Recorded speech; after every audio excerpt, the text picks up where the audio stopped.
we on? Hey, everybody. Welcome to Immortals Inc. podcast. This is Carlos Robles, store owner and guy who's got too much on his plate to do anything. Today we have a special show because we're going to bring in an outsider. An outsider. Today we're going to talk about, we brought in Travis Miller. He was going to talk to us about sword and sorcery. Sword and Wizardry. Sword and Wizardry. Sword and Sorcery is a different product. It's a different name and a product, yeah. Sorry, Sword and Wizardry by, was it Frog God Games? Yep. Oh, yeah, they're pretty good. He's going to talk about that. And then we also have Nate Elwood, as always. Hello. The other game reviewer. But he's going to talk about it, and we'll take it from there. So we always like to start out with, you got anything new going on? Well, not that anybody would be seeing this in enough time, but tomorrow we have the Kill Team tournament here at Immortals. Live on Facebook, right? Oh, we're live? Oh, yeah. Well then. Hey, if you like skirmish games and 40K coming up tomorrow, we have, I think, 10 slots, or 16 total, I think, but... I think 5 or 6 have already been taken. Yeah, so 10 more slots. But it's a full-day tournament. It'll be a good time. Come up. Prize support, or you get cool stuff. Yeah, you get cool stuff, and then a day of having fun, pushing little people around, going pew-pew, and rolling dice. For Kill Team, so. And then also, for the rest of the store, we have the Undying Brush, which is a painting competition. That is going to be done on March 21st. I did a Skaven giant rat already. Oh, nice. So, I cheated. Monday nights is open board game night with geekcraft.com. That is Ken. I can never remember his last name, but Ken. Yeah, geekcraft.com. If you got any questions, you want to see a board game, he'll talk your ear off about it. And then for you... Yes, we're switching from Friday night fights to Monday night 40K. Yeah, Monday night 40K is coming back. We're going to be casual event. Yes. Happy funness. And is it going to be any game? It can be 40K. It could be Kill Team. It could be Adaptus Titanicus. Yes. I think I was talking to Chris from Warzone. I guess they're doing a lot of it, or he's playing a lot of it. Somebody there is playing a lot of Adaptus Titanicus. Yeah. So, and if you want to play Necromunda or any of the GW products, come on up. Hopefully, I can't guarantee that everybody up here will play Necromunda or something like that. But if you come up for 40K, you have pretty good chances you find somebody to. If you have two guys, toss an army if down. you have you and a friend that play, then somebody will want to join in with you. Thursday night we have open up to games like this, actually, for role-playing nights. Mm-hmm. Thursday night's going to be an open role-playing night. We can play something different, Call of Cthulhu, Swords and Wizardry. There's a plethora of games out there that you can play, or if you want somebody to try something different. It's just open. Right now we have open tables, so if it becomes popular, then we'll have to schedule tables and all that stuff. And as always, you can always rent the Rusty Dragon Inn for $25 for 4 hours. And it's your private gaming area. With a cool table and a lot of support back there as far as miniatures to put on a table. A lot of people are going away from the theater of the mind and kind of going more into actually representing miniatures on a table. So theater of the mind. Nice. What are you, special? That's what I called it. So that's uppity. And then I'm starting Arkham Horror Living Card Game on March 2nd. That's going to be a Monday night. I'm going to start playing that. I like the game. I think it's a good game. And I think it'll take off. I don't know if you played it yet. I've seen it. I have not actually purchased any of it. It's good for one player. It's a solo player also, and then there's plenty of background to it and everything. It's Call of Cthulhu. Come on. Yeah. It's fun. It's got plenty of pictures, right? Speaking of Cthulhu, our next podcast is February 28th with Nate for Fate of Cthulhu. Yes. You read that yet? I've dug pretty deep into it. I got a little bit left. It's shaping up to be pretty interesting. I got another. Okay, we'll talk about that afterwards, but I got another one I got to do for you. And then it's early, but March 15th, we're doing a St. Patrick's redraft. We're going to do Nancy packs, and it's got $2 in, and it's just going to be a St. Patrick's Day party.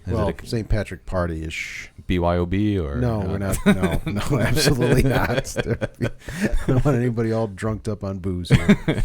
But we're just going to have a nice time. Probably Dinah's probably going to make corned beef and all that stuff. Oh, nice. So. And if, you're not doing nothing, make corned beef. Yeah. Or that wife of yours making some corned beef. I'd probably be doing it. Oh, you're invited too, Travis. Okay, All right, anyway, so let's get into this. Travis, how long have you been DMing?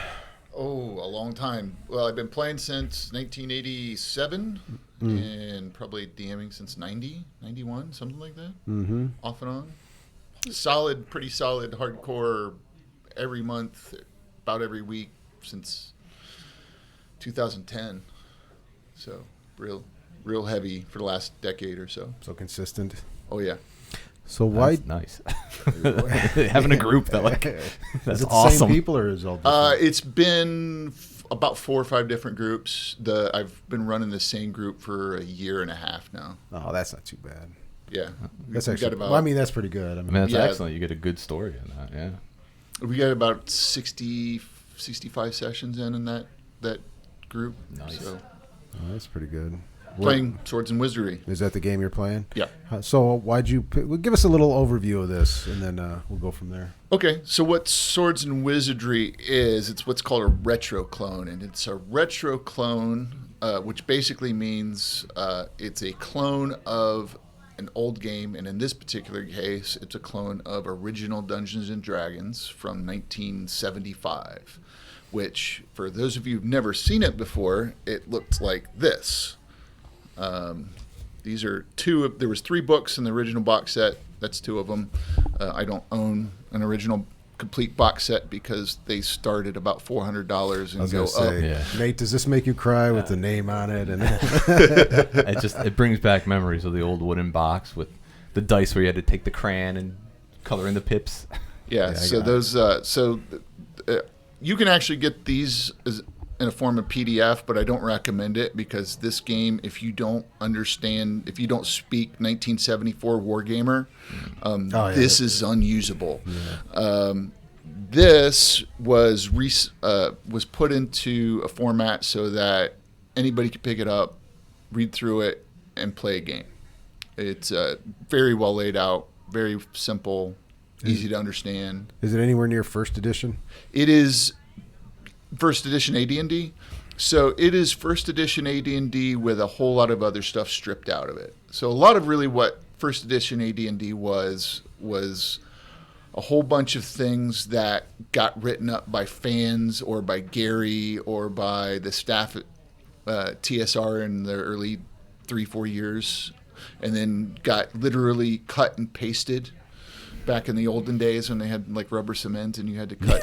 A lot of it was I just actually photocopied onto the top of another sheet. Yeah. Right. I actually talked to Tim Kask, where he was the first editor of Dragon magazine. He lives down in Cincinnati, and he's a pretty nice guy. He will talk your ear off about this stuff. AD&D was basically a whole bunch of original D&D with house rules and stuff that was written up for the Dragon magazine and Strategic Review and some stuff that fans wrote up, and it got slapped together into this crazy amalgam of weirdness called first edition AD&D. So this is what you're saying is this is kind of first edition and it's stripped down all the extra stuff, right? Is it still use the basic character creation stuff like strength, intelligence? Yep.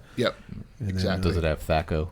It does. Well, it does not, because one of the things that they chose to do with this was it does have the descending armor class listing on all the stat blocks, but it also has another little thing in brackets where it tells you what the ascending armor class is.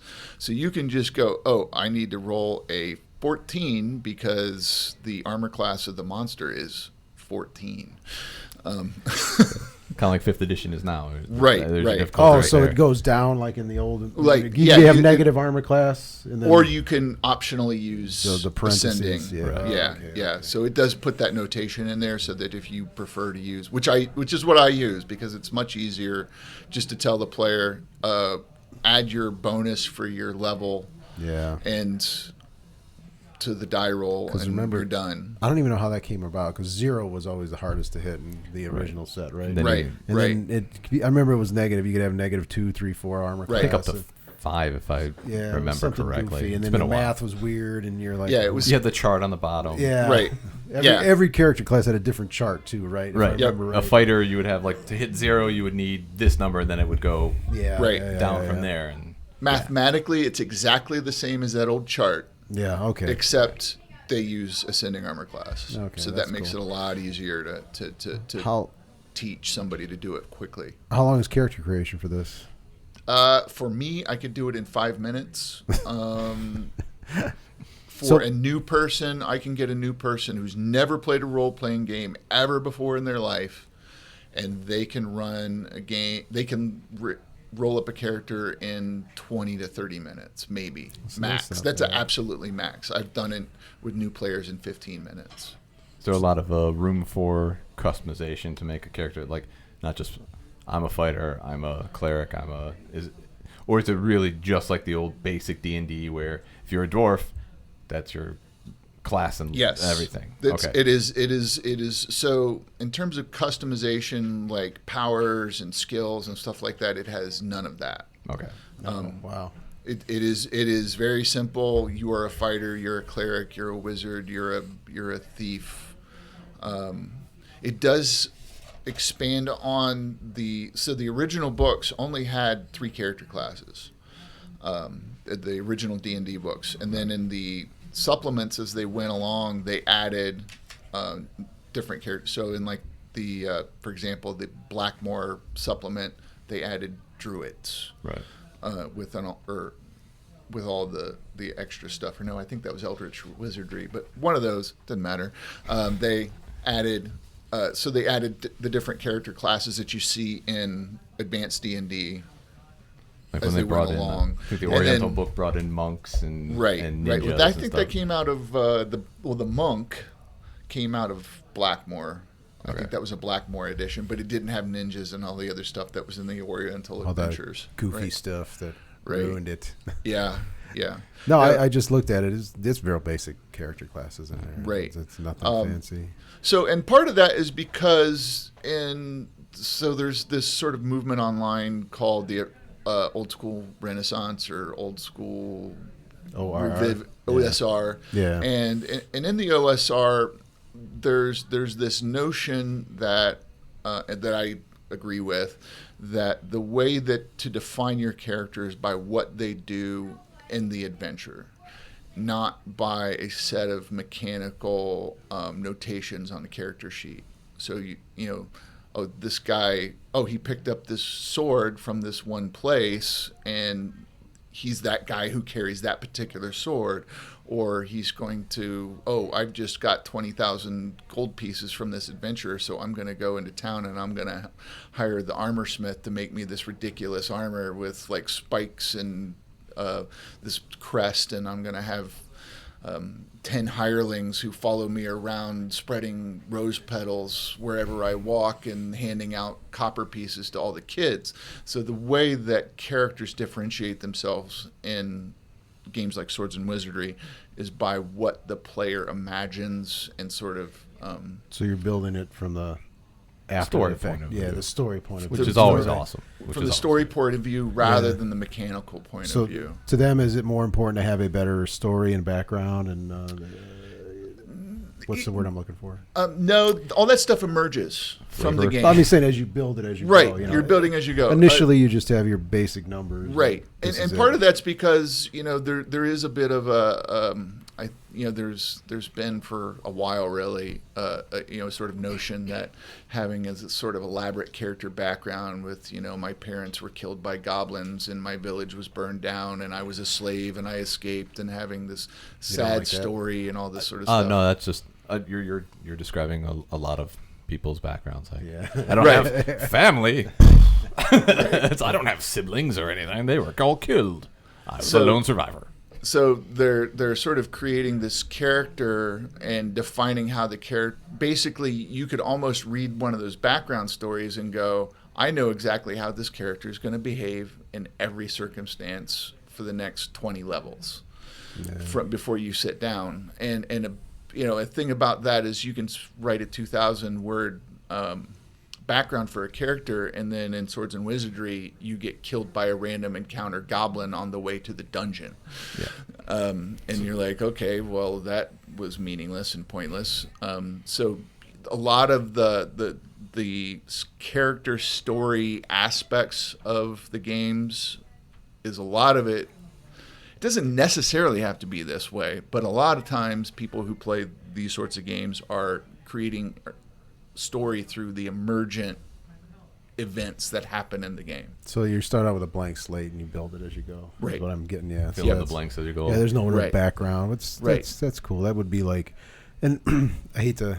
Well, I don't hate to, but like, remember the original Conan movie? Yeah. He basically pushed a circle. He pushed Right. that well for like whatever. Right. There's no background to that. Right. He got kidnapped and he pushed a circle for 20 years or 15 years or whatever it was, and then he Right. built from there. They had to make Arnold Schwarzenegger look like Arnold Schwarzenegger somehow. Yeah. Right. Yeah, that's true. But I'm just saying. Yeah. But I'm saying there's no background to that. It's Right. like Right. you get kidnapped and you're pushing a wheel for the next 15 years. Right. And Well, then you get then the gist of build it. yeah, It's not a good childhood. Right. No. Right. Unhappy childhood. But Well, it's a background that you can write on an index card. yes, And yeah. that's actually a thing that I do in my game is we actually have a random character background generator chart that I use, and it's like, okay, roll 2d6. All right, well, you were the fourth child of 10, and your father was a criminal, and when you were 17, you killed somebody, and then ran away from home. See, I've noticed that with a lot of I've noticed that with a lot of newer games too, that they have randomized charts for background. Like Forbidden Lands has a fantastic one in there, and the Mordecai's Guide to Everything has another fantastic one for 5th edition. I'm like, I'm not even going to assign anything. I'm going to leave it all to dice rolling, complete randomness, and it makes some pretty interesting stuff. Just letting the dice fall and creating a story out of what you're getting. I thought that was pretty cool. So I like that. I mean, like I use when I role play, I use remember that book, whatever that is. This great big fat book. My mind. Central casting? Yes, jeez, my brain is going to mush. that book, okay. Yeah, that I like because it's such a huge background, but it's just fun Right. for me. But I Yeah. mean, yeah, I Right. could see where that would be. You're right. It does dictate how this person's going to act for the next, whatever levels, and if you deviate from it, it messes up your background. But yeah, I could build it. I could see where this building. What? Sorry, go ahead. I was going to say, like, getting as far as rules go, though, like, what gravitated you towards this instead of, like, Dungeon Crawl Classic or the plethora of other fantasy games out there, including D&D 5th? Right. Well, this has been out for a while, probably, 10 years maybe, so it preceded 5th edition. I do remember this picture from years ago, though. But yeah, it's been a while. That's an Errol Otis Otis, yeah. cover, Love that. by the way. Yeah, pick it up for that, people. No.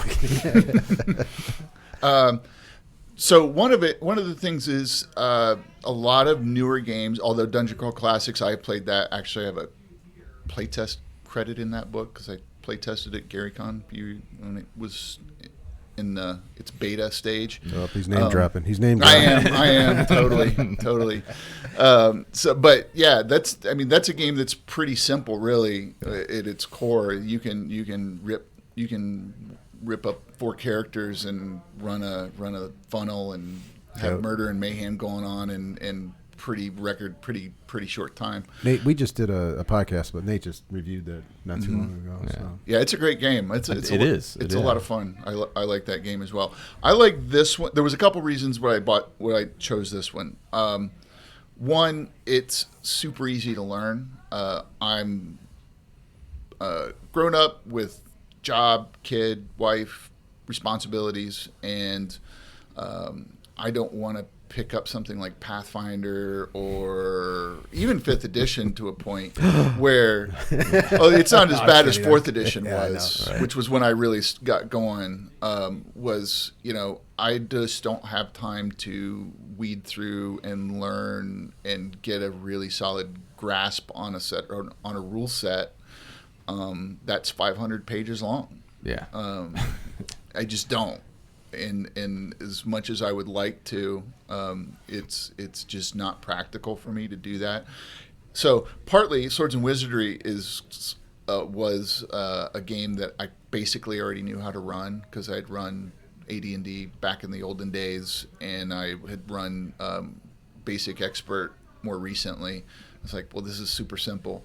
The layout of the book is super clean, so I can hand it to somebody and go, here you go, make a character. This is the complete rules then, right? Yeah, that is. Okay. And that's the other thing. This is the complete rules. You could run an entire game with just that book. It's got monsters, it's got DM's advice, it's got all the spells, it's got everything in it, just that book.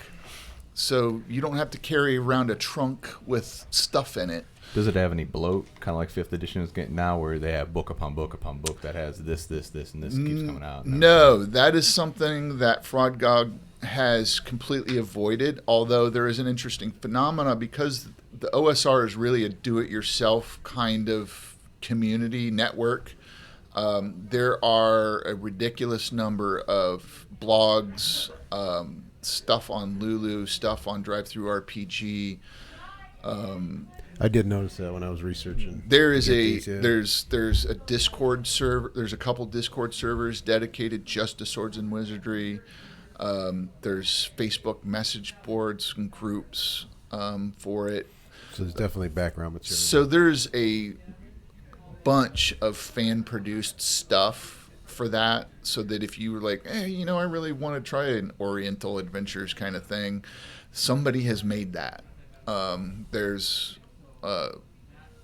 There are hacks of that for like outer space. There's stuff you can borrow and steal to your heart's content. And the nice thing about Swords and Wizardry is you can kind of it's really easy to convert things into it. If somebody hasn't made something, you can easily pick up an old book or something new that's for another OSR game like Labyrinth Lord or even Dungeon Crawl Classics to a degree, although the conversion is a little bit more challenging with that, but not much. I mean, because the stat block... Magic's a lot different. Yeah, the magic's a lot different. Yeah. I mean, but a stat block for a Swords and Wizardry monster is hit dice, which is basically level, and also tells you how many dice to roll to get its hit points. Like the armor class, how many attacks it has, how much damage those attacks do, and any sort of special magic shenanigans it can do, and then a save. It only has a single saving throw number. So you go, its save is 12. So if the wizard casts something on it, look how simple. Yeah, I'm just looking at your monsters right now. It's like 6 lines. Yeah, they're so simple. D8 for hit dice, like in the old days. Yep, yeah, D8. Nice. You just roll. It's a 4 hit dice monster. You roll 4 You roll 4 D8s. Total the numbers up, and that's how many hit points it has. Or you can just do the simple. Well, the average number is 5 for a hit die, so you can just go. It's 4D. It's a 4 hit die monster. 20 hit points. Easy peasy. Yeah, you can. What's nice about this for me too is I can improv this game. I can sit down and just go, because players, as players do, will go off the rails and go off in directions that you don't expect them to go. No and kidding. So if you have to pull something, out of the ether to come up with an idea, you can go, and you come across 5 of these cat people with spears and wooden shields, just make up stuff as you go along if you need to in the moment. But that book is also remarkably robust, because like last week I ran a fight where one of the players was riding on a rock over a lake where they were chasing a wizard that had stolen some stuff from them, and the wizard saw the rock and made himself invisible and cast fly on himself and went up to attack the rock. Meanwhile, 2 of the other players were trying to sneak onto the boat so they could kill the guy. And so there were rules for boat combat, flying combat, and all the magic and all the weird stuff that we were doing in the middle of the game. And just one encounter even. And just one encounter that was kind of like really weird combination of stuff going all at once, but it was in there. Yeah, it seems it's packed full of stuff here. Like even the monster section is just packed. I mean, there's a few pictures that make it nice, but it's packed full of all this stuff. The character sheet is really simple here. In my mind, I don't know if this is accurate. This is like a skeleton here's rules. These are as easy as we can make them, but complicated enough that it gives flavor, a little bit of flavor. Right. But then you put on the muscle, you put on the flesh, and you make your story. I doubt they have like a world that they have in here or anything like that. No. So this is just here you go. Here's a skeleton.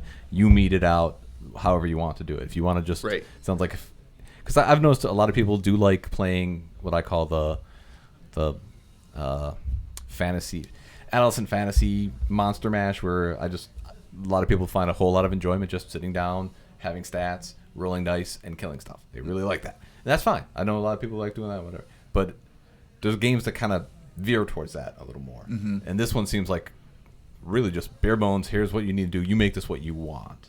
This is going to be very simple rules so that you don't have to add all this flavor to it. You can you put it in with your narrative, not with our rules. Right. That is precisely right. That is sorry.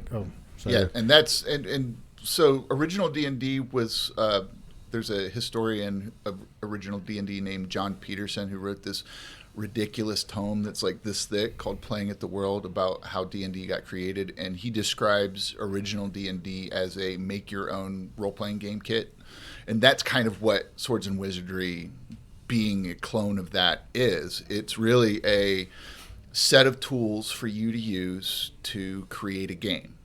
And so it doesn't kind of hold your hand, and there's actually in the foreword of the book they talk about that a little bit, where they're like, hey, this is a framework. You can run a bare bones game off of this, and they give you some suggestions about how to do that in the Dungeon Master section of the book in the back. But yeah, it's totally a game where it's the really intention. That game is built for people that want to tinker and hack and mod and play with stuff, and it's built so that you can do that.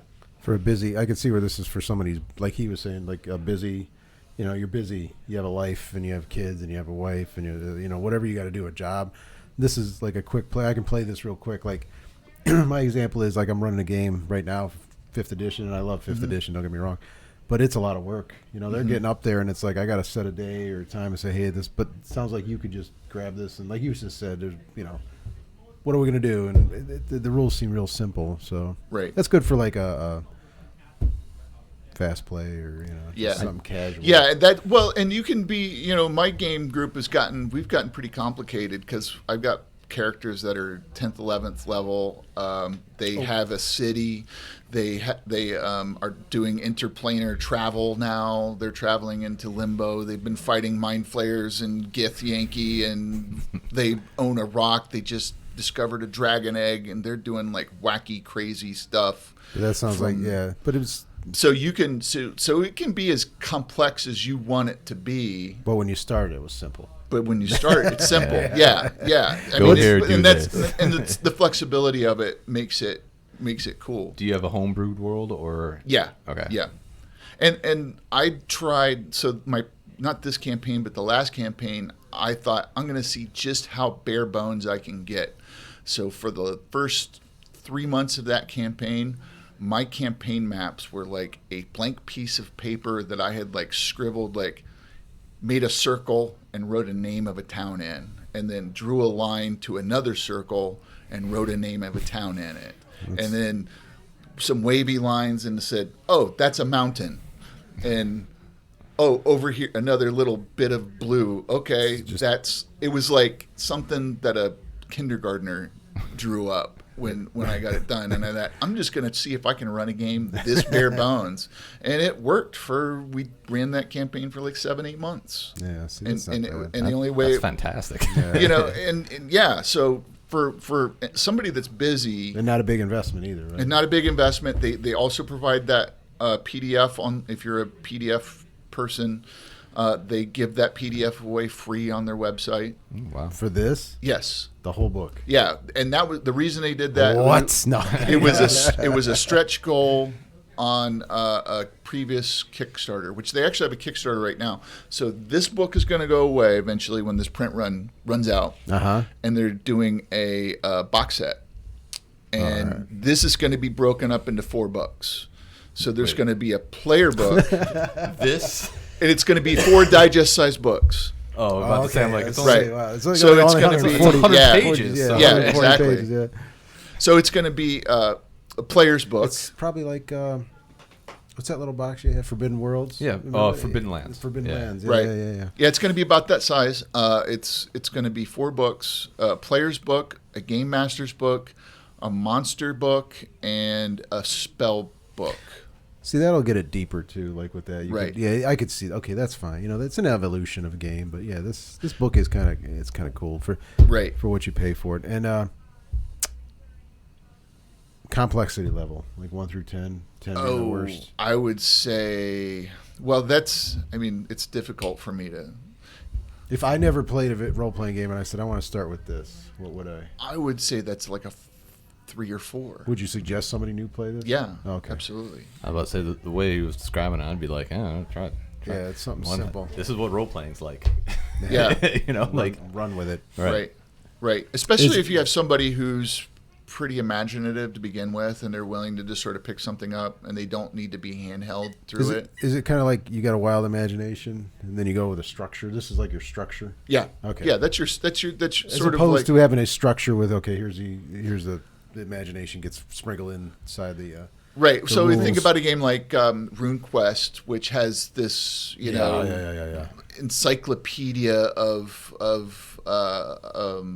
content that's been produced since 1978 or whatever it was, or even a game like Forbidden World or Forbidden Lands, where there is like a whole world sort of built into it. Yeah, it's integral to the game itself. In fact, right. Without their pre-made world, the system would still kind of work, but you'd have to do a lot to make it work. Right. Where this, you could just pull it down off the shelf, grab a paper, and start imagining what you want your game to be like.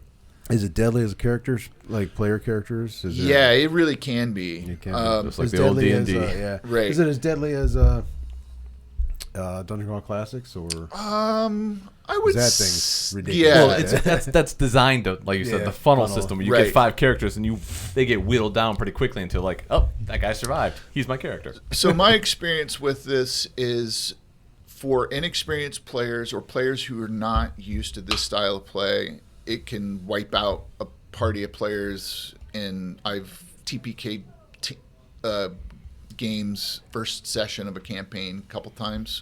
Kind of always kills morale. And the players sort of sit there with their mouths open, going, "I don't." Oh, that was just a practice round, right? So yeah, it can.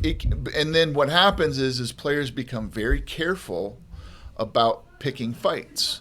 Or like my players, they're like, okay, oh really? You should talk to my players. So they're like, okay, can we? Well, we have a thing going on this week in my sessions where one of my players actually called me last night.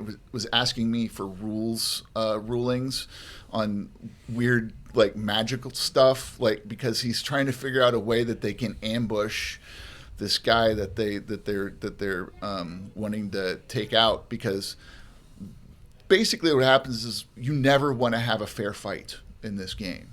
I mean, you're like, if I can figure out a way to sneak up on a guy invisible and shoot him in the back with massive firepower before he ever has a chance to attack me, that's the way you want to go about a fight. If you're having a fair fight in this game, you're in trouble. I love that stuff. Like I have always hated how NPCs never use tactics for some reason.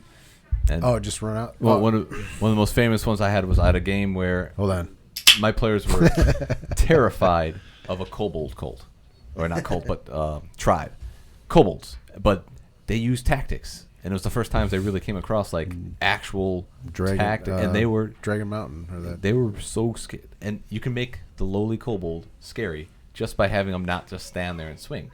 Right. Well, that's the first session TPKs I've had have been with goblins. The other white meat. I mean, and it was because it wasn't because it was particularly impossible to beat that encounter, it was simply because the characters were like, oh, they're just goblins. We're going to walk in and wade through them, and oh no. The goblins also happened to have a ballista. And and they funneled you down this hallway where you didn't have any maneuverability, and they shot the ballista at you and skewered 3 characters in the process. So, or they were, oh, what's that smell? Is that pitch? It's a learning curve sometimes. Yeah. So one of the things that's cool about this game is it's really easy to mod. So a thing that I do with my game. Is Are these the goblins? Yes. Okay, see, now that's a different kind of goblin. Hit dice is 1d6. No, but look at the picture. I like that. The goblin picture. I'm sorry, I didn't mean to cut you off. The goblin picture looks very angry in this. Yes. He looks like what's that grumpy old guy? Me? He kind of looks like Creature in Harry Potter. Yes. But he also looked like an actor, and I'm not even going to waste time trying to figure it out. But whatever. So one of the things I've borrowed from one of the blogs online is something called a death and dismemberment table. So when my players get to 0 with their hit points, they roll dice on the death and dismemberment table, and you roll poorly enough, and it's an instant death. Kind of like the old Warhammer fantasy roleplay. Exactly. Those critical hits were some of my favorite things of the game. So when a player gets to 0, they roll on, and sometimes it's like, oh, it was just a flesh wound, no big deal, and they can jump right up and they're fine. But then other times, if they roll certain results, the character ends up with a scar or a wound or a limp, or they're missing a finger or something like that. And so what you end up with is characters with these sort of like, a lot of flavor, as well as a little bit of a mechanical penalty for letting your character get down to 0. That's cool. That was an add-on. That was not something that Frog Gods published. It was something I pulled from the internet. But it fit well. You were able to write for it. Yeah. Right.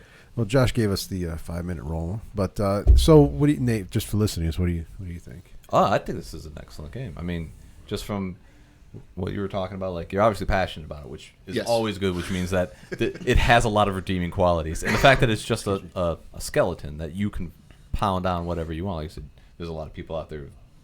So it's not just, he's like, oh, it's a great game. Like, there's other people out there like, hey, this is such a good game that I'm actually going to add stuff to it. Like, fan fiction, that's a great compliment to any game.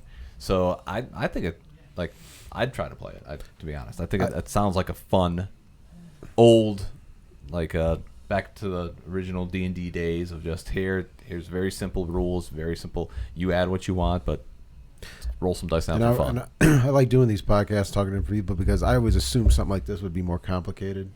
Like, or something, like, oh, this is for an experienced guy or something. But no, it's not. Well, when he first said 80, when he's like, the original Dungeons & Dragons, I'm like, oh my gosh, charts. It's going to be charts.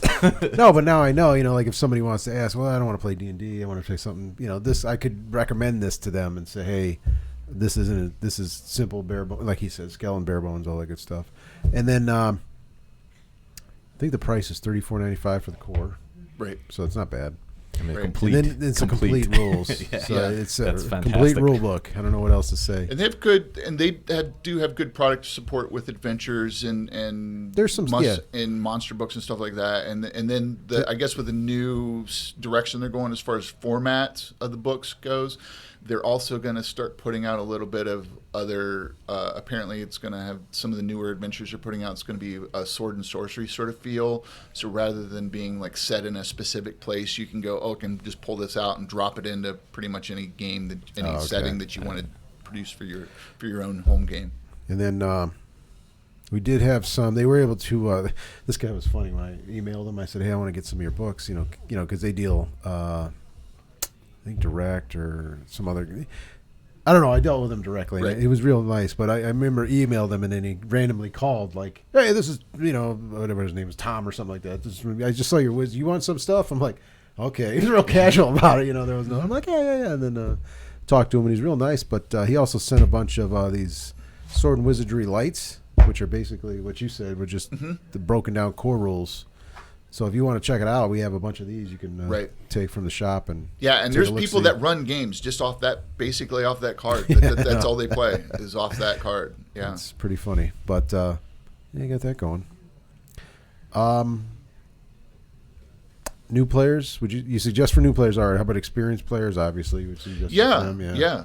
I think it's a pretty good all-around game for just about anybody who wants to play. Yeah. The exception is if you want, these sort of like mechanically defined powers and skills for a character, that is not the game for you. If you're looking for feats and powers the number crunchers. The number crunchers probably wouldn't like this. It's not. Yeah. They should go to a different direction. In your mind, though, like what would set this apart from somebody who, like, let's say, is into Savage Land or Savage Worlds and stuff like that? Like, that's another kind of catch-all, bare bones type of game. Like, right.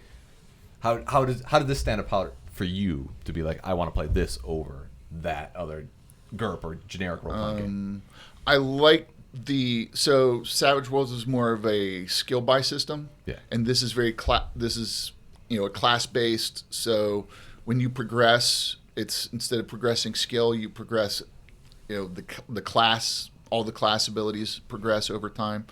I think it's just maybe just a taste thing. Okay. I mean, certain people who are who like the Savage World sort of way that system works better, they may or may not like this one as well. I like Savage Worlds. I play some Savage Worlds also, and I think but it's very similar in that it's got that sort of bare bones sort of feel to it that Savage Worlds can have as well. I think just by looking at it, like if I was playing, like if I picked up Savage World, which there's nothing wrong with it, but my personal taste would be directed towards this, just from the cover, Right. And this does play really fast. Where I find Savage World sometimes is a little bit slower. Yeah. Where especially when you have somebody that's got a stack of bennies sitting in front of them. Yeah. And they can go, okay, I'm going to re-roll that. Where this is like, you can be through 4 or 5 combats in a session real easy. That's always nice too. Just simple dice rolls for combat. Yeah. Right. It runs very quickly. All right. Well, thanks for coming in, Travis. Oh, you're very welcome. Thank you. We do have this available, and I plan on getting more stuff from them because they do have bunnies and burrows. Believe it or not. Really? That's the game. They have that license. Josh is going to hate me, but we're getting bunnies and burrows. Just a couple last things before we go. I don't know why I picked that up. Anyway, Travis is. We're trying to put together a Game Masters Mastermind. It's going to be a podcast based on experienced game masters coming together, picking a top subject or a problem, and discussing it. It's like a 40-minute deal. Something like that. Yeah, we hope to be able to podcast that, videocast it and everything. But Travis is looking for some more, he's taking applications or looking for more, what's the word? Not applications. DMs. Old DMs who know old what they're doing. Old game masters, experienced game masters is a big OG thing. GMs. How about that? Yeah, but not just, really what I'm looking for is people who've run games in at least 2 or 3 different systems or settings at very minimum, who've spent a little bit of time. They don't have to have been doing it for 10 or 20 years. I mean, 4 or 5 years would be certainly acceptable. Yeah. Cut your teeth already. You're no longer green. Right, so, because it's easy to find a lot of sort of basic, simple, or some of the basic sort of recommendations for game masters on YouTube and blogs, and like how do I start a campaign? Yeah. How do I create a character?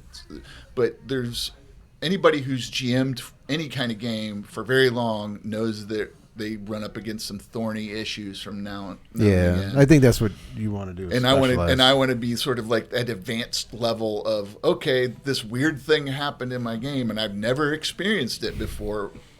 And I totally blew it.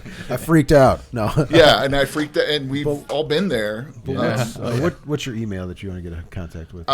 Grumpy Wizard, GRUMP, the letter E, wizard @gmail.com. We'll put it in the link, or give us a call here at the shop and get a hold of him, and then hopefully we can get that going.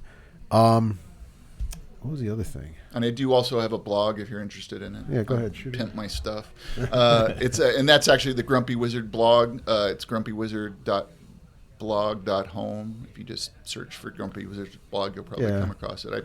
I post something there 2-3 times a week. So okay, yeah, Josh will we'll have Josh to attach that, right? Since he's sitting there doing nothing anyway. Oh, man. He's rolling his eyes at me. But, yeah, we have this in stock. We have the Fast Play rules if you want to come check them out. We have that going on. Man, there was one more thing. You got to do it verbally. I'll try. I know. I'm looking at you. I don't know what's going on. I'm looking at my little chart here.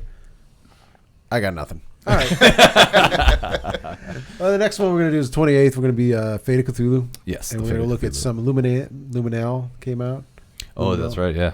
Did you see that big old King in Yellow adventure out there? I did. Know, right? it's pretty exciting. It's calling me. See if the we'll have to see. Let's see what happens with that. All right, well, guys, thanks for stopping by or listening or taking a minute to look. Give us a call, 216-712-7169 at the shop here. Check out our website, immortalsinc.com. Check us on Facebook, Twitch, Twitter, Instagram. Pretty much all the social media. And all the good stuff. And thank Travis again, and thank Nate for coming in, and we'll see you next time.